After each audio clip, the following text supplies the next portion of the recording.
الحمد لله رب العالمين۔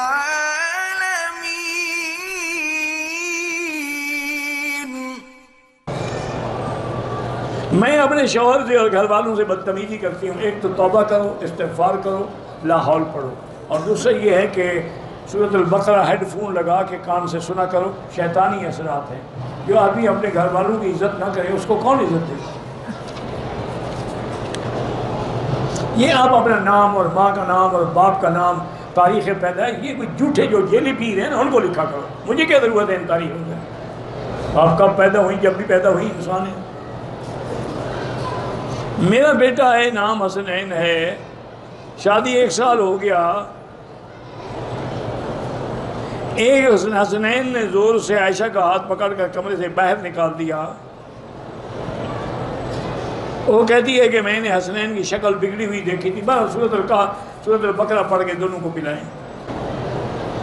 بہرحال یہ ہے کہ جو بھی ہے، میرا بیٹا اپنے منہ پہ تھپڑ مارتا تھا، ضد کرتا تھا۔ 6 ماہ ہو گئے، ضد بڑھتی جا رہی ہے۔ سورۃ البقرہ پڑھ کے دم کریں، اور پانی پہ دم کرتے وہی پانی اس کو صبح و شام پلایا کریں۔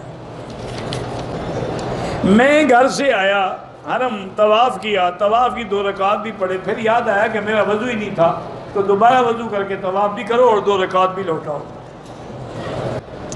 میں اور میرا چھوٹا بھائی روزی کے لیے پریشان ہیں، سول کنٹریکٹر ہوں۔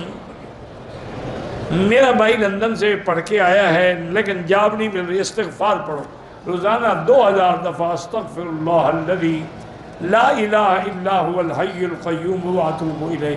انشاءاللہ دیکھیں چند دنوں میں رزق بھی کھل جائے گا، نوکریاں بھی مل جائیں گی۔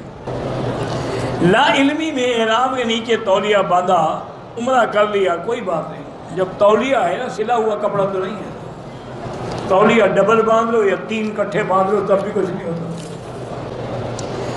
عمرہ کرتے ہوئے چھٹے چکر میں دائیں ہاتھ کی انگلیاں دروازے کے پاس لگ گئیں، کچھ نہیں ہوتا ہے۔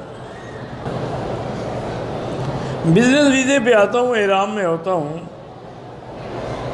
ایک دفعہ بغیر احرام کے حج افراد کیا، ایک دفعہ جدہ ایئرپورٹ کے قریب کھانا کھانے کے بعد احرام پہنا ہے۔ بغیر احرام کے تو حج ہوتا نہیں، باقی جو جدے سے احرام باندھا ہے وہ ٹھیک ہے، حج ہو گیا۔